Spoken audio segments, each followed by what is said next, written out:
Let me know if it switches on. नहीं नहीं नहीं, बस I'm saying कि अगर ये बंद हो जाए तो मुझे बताओ. Okay.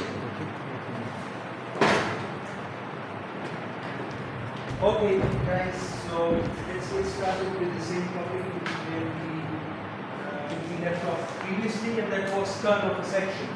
We had a very brief introduction to kern of a section.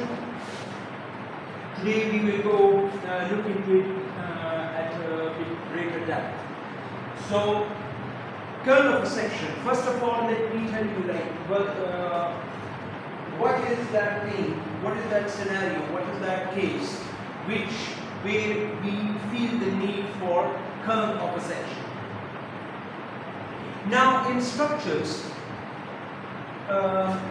you know that structures, they are components which are connected with one another, and that makes a system.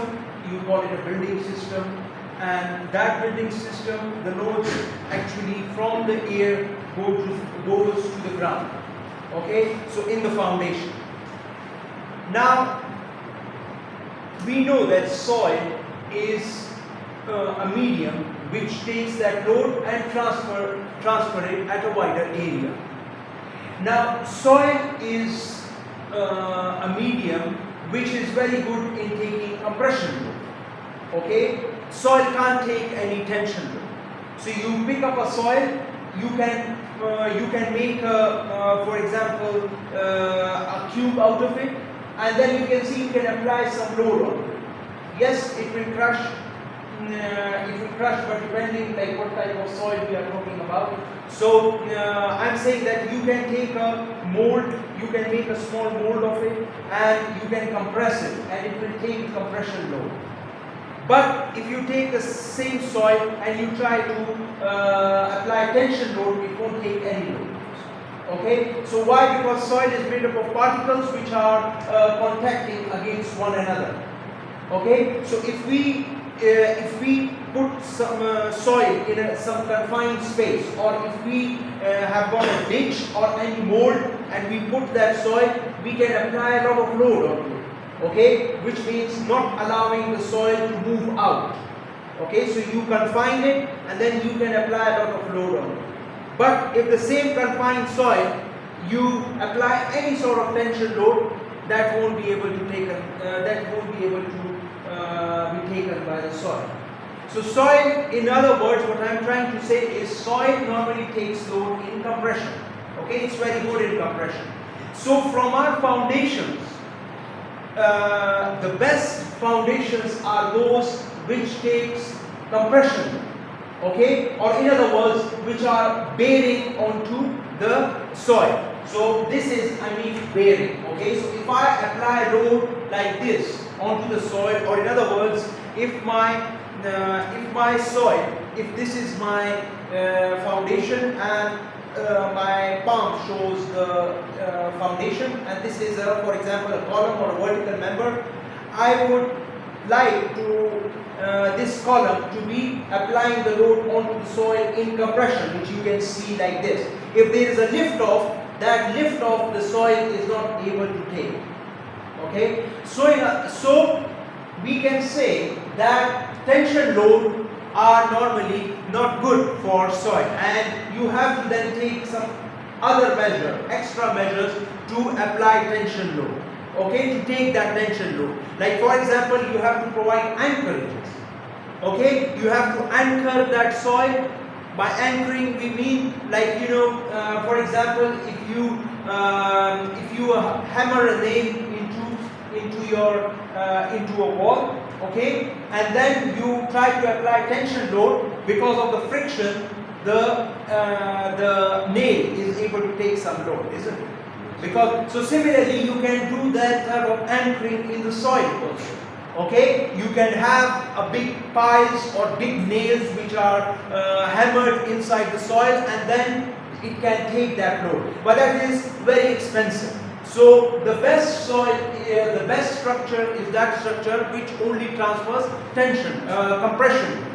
Okay, but we can have scenarios where we can develop tension load. Okay, so kern of a section actually is that section which has some tension load in it, but the overall load running into the foundation is compression. Like for example, I've got this column, okay, a vertical member. If I apply a load exactly at the middle, at the centroid, so obviously it's a compression load. But if I apply it off center, so I will develop some moment or some tension, okay, and that you can see over here, that is the moment, okay, that tension is developed. Now what I want is that this tension is not transferred to the ground. So how can I do that? I must make sure that the resultant of these two loads must be located in certain position, that the overall resultant resistance is in compression. As you can see that this load, axial load, we have P by A. So that load is applied, P by A, it's the axial load. And then there is a flexure load which is My or I. Let's see with the load which is at the is the extreme is the location of the extreme fiber. Okay, so these two have to be added up. So as I told you that in combined stresses we take the axial load and we add the flexure load. Okay, we have got the axial component and we have got the flexure component. Both loads are in the same direction, so they are additive. So this axial load and this compression and the moment, okay, that's what is shown over here, your resultant. So because these both are in compression, so that's adding up.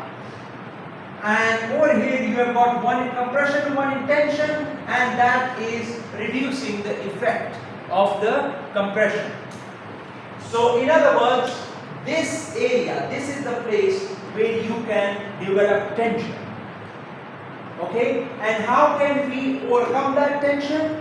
If this neutral axis is pushed somehow to this extreme end. Okay, if this neutral axis is pushed to this extreme end, that will tell us that the load actually is in compression. This is all in compression, isn't it? This much portion of our foundation is in compression and this much is in tension. So if this point where your compression is changing into tension, if I can move this neutral axis, this is called neutral axis. Yeah, this neutral axis, if I can somehow move it to this point, bring it to this point, then that would mean that I will develop no tension in my foundation. Okay, so at the neutral axis your stress is always equal to 0. So imagining that this cross section of this is A, the moment of inertia is I. Okay, so what is the neutral axis? So we can write that stress at the neutral axis, stress is equal to 0, which tells us that this is minus P by A.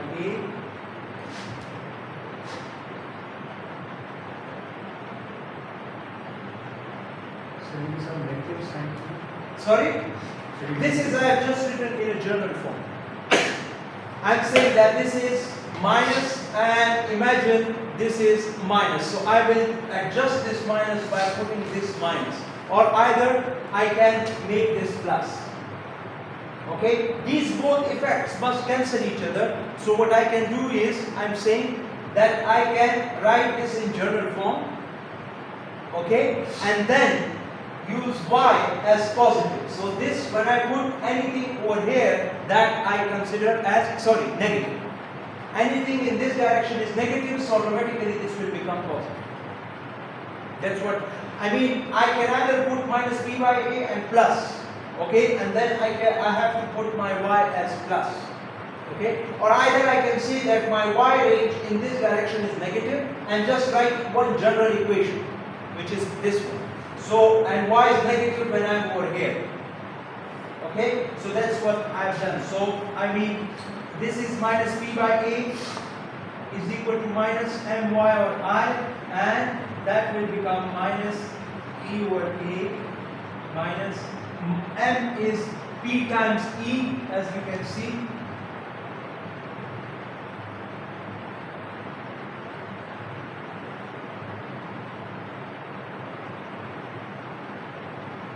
Take it to the other side.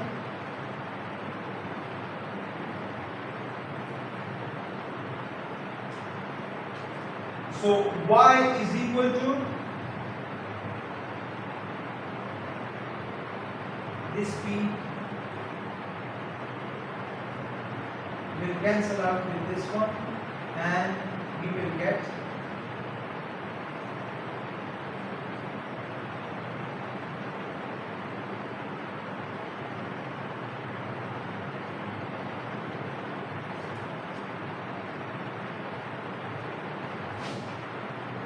minus I by p.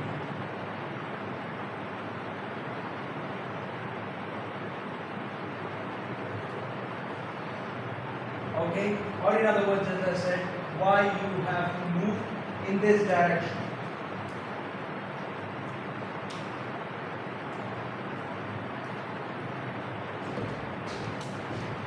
So this is the location of your y. Okay, in other words, this is this location.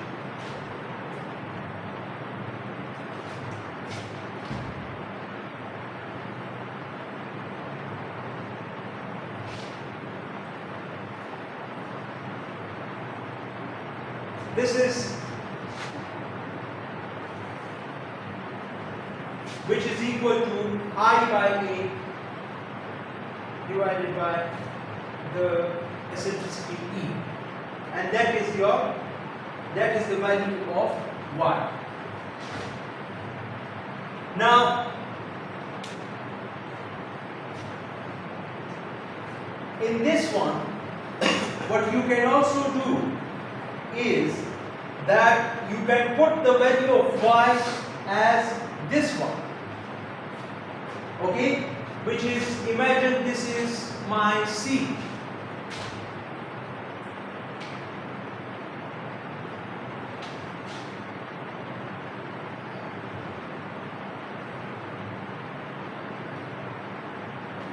This is c. What I can also do in this case is I can put my y is equal to c and get the moment of inertia, get the eccentricity e for the load. So if I apply my e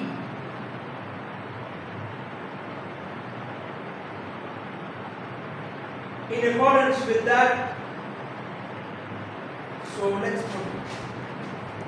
So what I am saying is that if y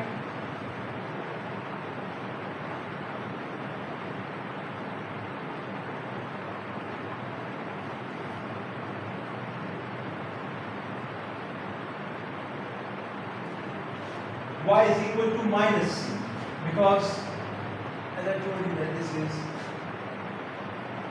minus, so E is equal to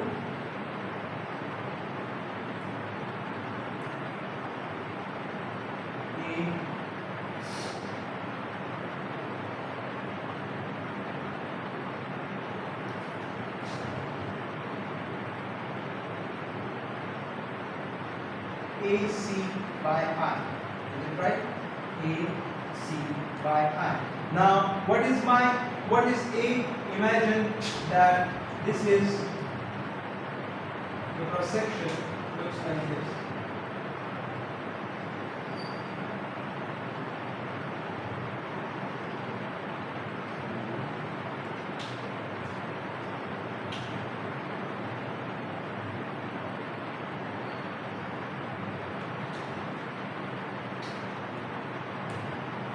So if we imagine that this is with D, okay, So you can put values in your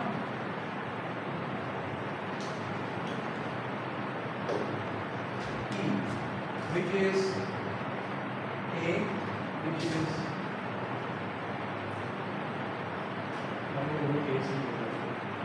sorry,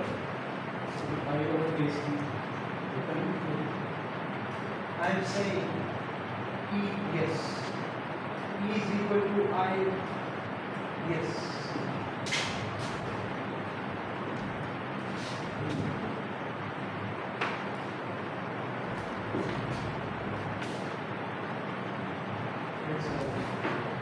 E is equal to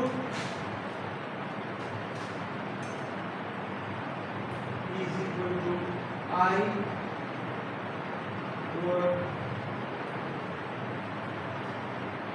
AC, and that is equal to I is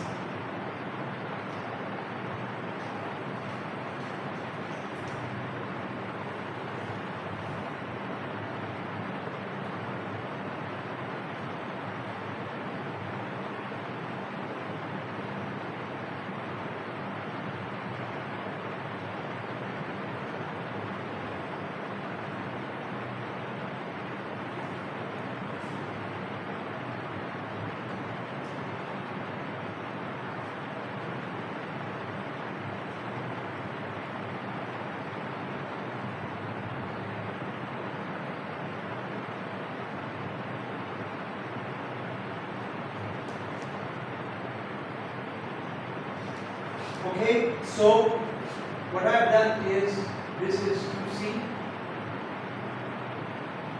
b into 2c cubed by 12, 2bc, which is area, times c. What I can also do is, I can call 2c is equal to h. If my 2c, just to substitute, okay, I can substitute just to simplify, I can call 2c is equal to h, so c will be equal to h by 2. I can, so this will become, so this implies that E will become b h cubed by 12 into 1 by h into c will be h by 2. Okay, so your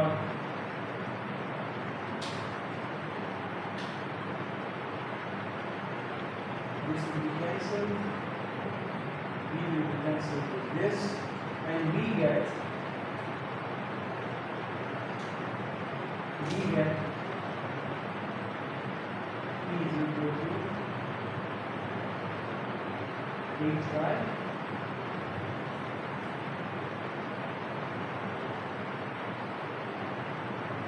6. You can substitute back your c and get it in terms of c. So this tells us, okay, did you get what I have done? I have done nothing complex. What I am saying is that we are trying to find out the value of this y, which will cause the whole, the combined stress in compression. Okay, so we have to find out our y, our E. Okay, how do we get E? Where should, so we have got this combined stress formula. At neutral axis we know that stress is equal to 0, so we get that, we put plug 0 and we get y in terms of I and AE. Now our objective is to find out that eccentricity which won't cause any tension in the cross section. So for that we have written E is equal to I by AC. Okay, we need to find out that eccentricity which will cause no tension. Okay, and C is, remember I said that either you can take C as this one or you can take 2C is equal to H, however you want to do it, but plug the values in it and we get E is equal to H by 6. So this tells us that h by 6 on this side and h by 6 on this side. Okay, all together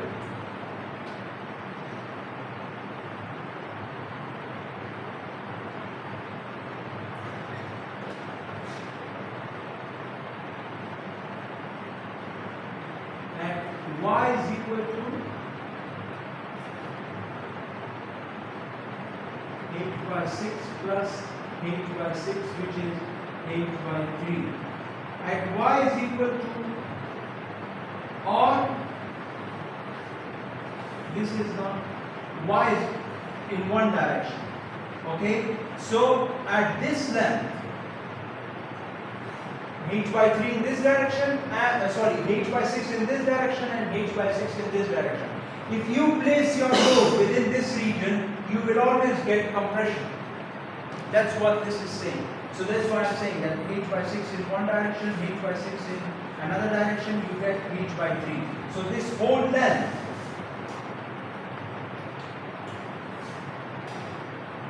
is h by 3. This length where you can place your load.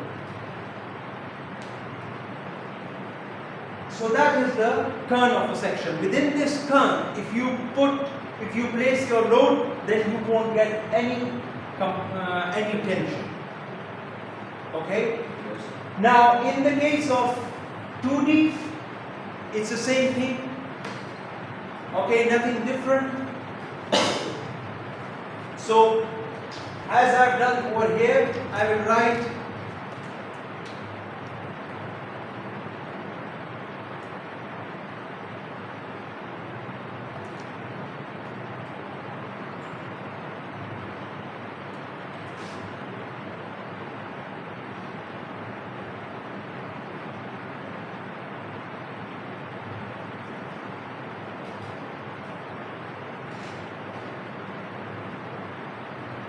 so this is a general equation following the same. The only difference is that now you have forces in this direction and in this direction. In this case, we had only one eccentricity, now you have two eccentricities. One is Ex, one is Ey. That's why you have two flexure stresses appearing in this equation. So,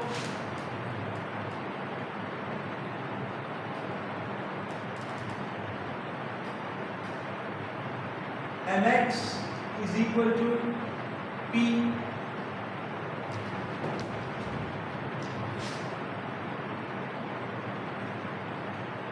Ey, and y is equal to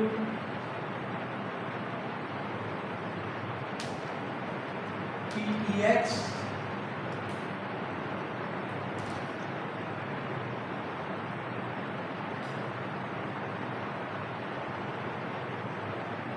area emergent is again B times H. I is BH 12.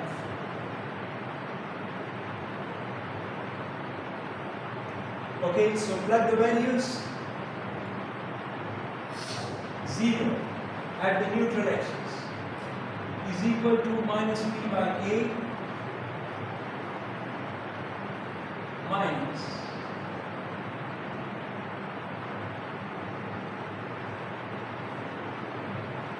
P Ey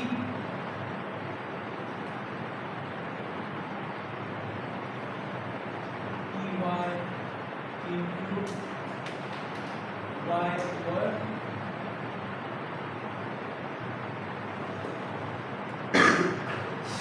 okay, for y, so what we can say is this is mx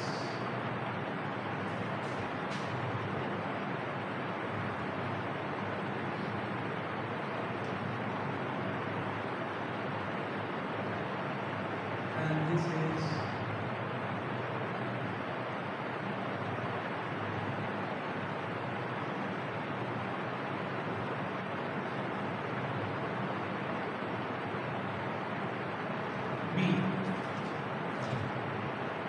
So PEY.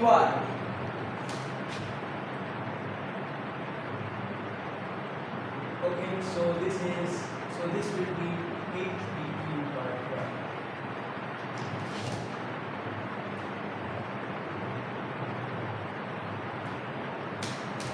This is IX. So IX is in this direction, so HPQ by 12. And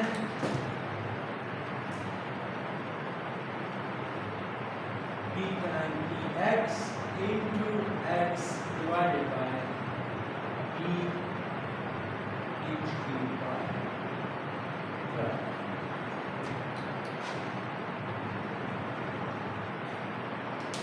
P cancels out.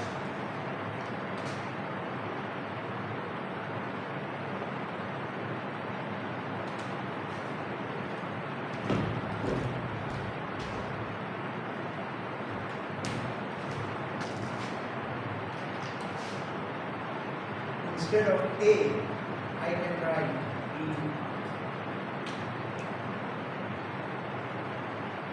BH. What I am interested in is my EX and EY, where my EX and EY are. Where should I place my load? So Y for P for IX. Okay, this is V by 2. So what I can write is 0 is equal to minus 1 by VH minus EY. Y is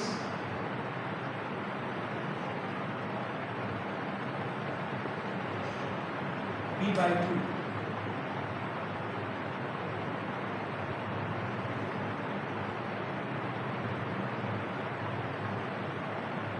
And minus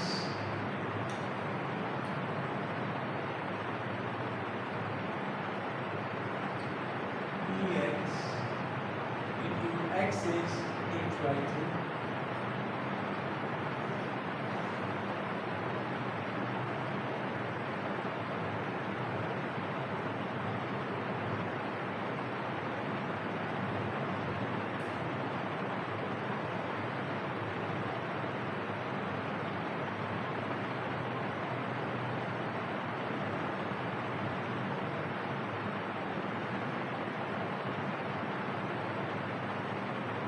So you have to do some algebra. EY, this is the same thing as we had over here. Okay, so it's the same thing. So you can multiply both sides by BH. So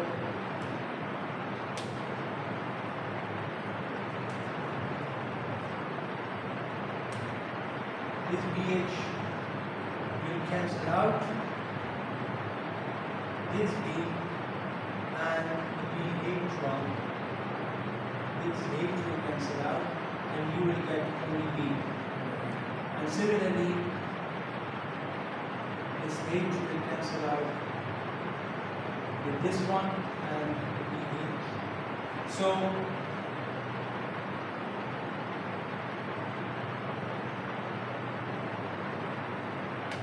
what we will get is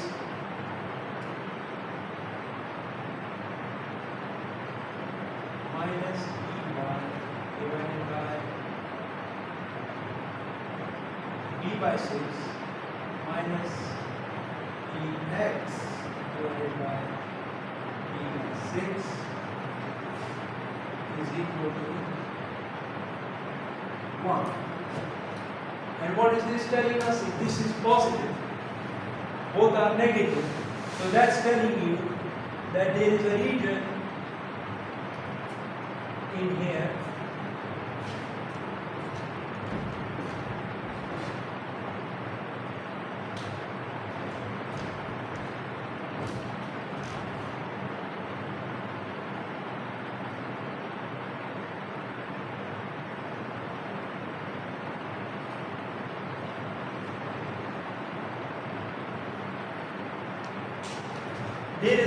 over here a line, this is equation of a line which is having these two intercepts, isn't it? B by 6 and this is H by 6.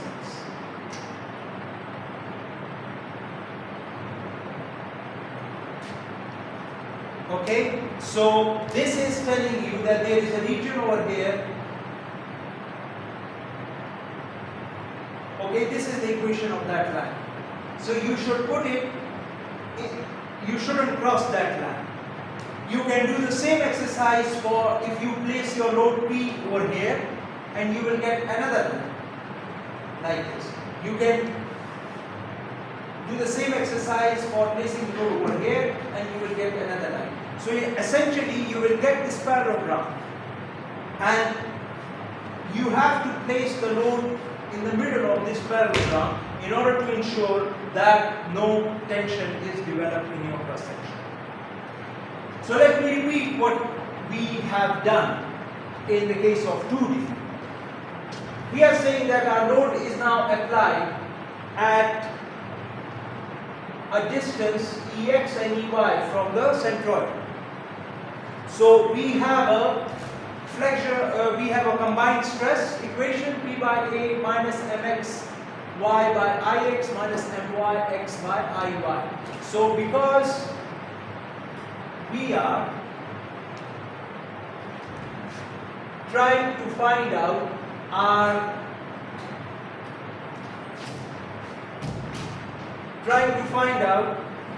in this region, we are trying to find out our stress in this region. That's why you get negative in both the direction. Why? Because in this region, if this is positive and this is positive, so in this quadrant, both are negative. So this is negative and this is negative. We have put both of them as negative. So essentially we are getting this fourth quadrant, which is negative. So we want to find out that location, the limit where we should place our load. So you just plug, I put all the values, mx, my, area, moment of inertia, all of them, they are self-explanatory. You just put it in this equation, do some algebra, and you get this equation. So this is equation of a line which is having two intercepts. One is along the x and another one is along the y. So this is b by 6 and this is h by 6. So in other words, this region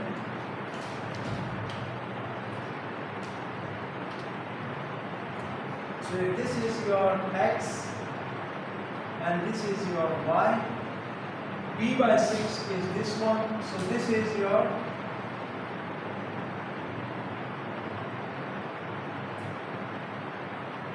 b by 6 and this is your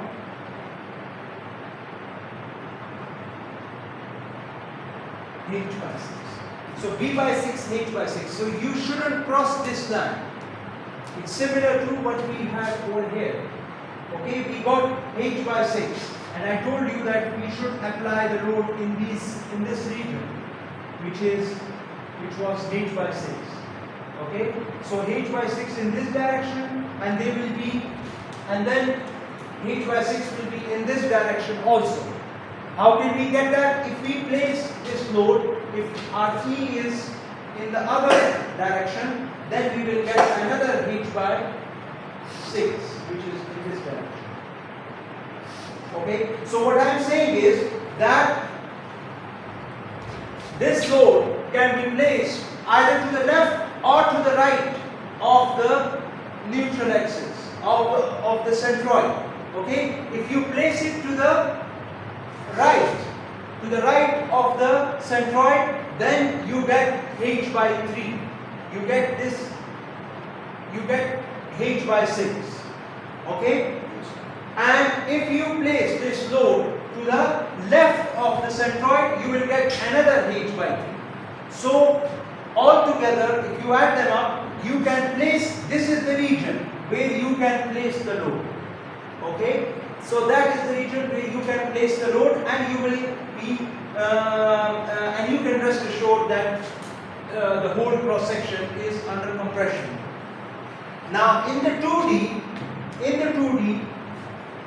we got a line which is having this intercept, B by 6 and H by 6. So I told you that this is B by 6, this is H by 6. So this is that straight line equation. Okay? And we have placed the load in the first quadrant. So if we place the load in this quadrant, in the fourth quadrant, so we will get another line, okay, which will be having plus B by 6 and plus H by 6. Okay, so that will be this one if we place it in this quadrant. But we can place it in this quadrant also. So we will get another line which is having the corresponding intercepts. So about this neutral axis in all the four directions, okay, we will have a line, and that if you enclose that all those lines, you will get a region where you can place your load and you will get compression in the process. So that is called Kern of a section. Do you have any question about this? So that is our Kern of a section.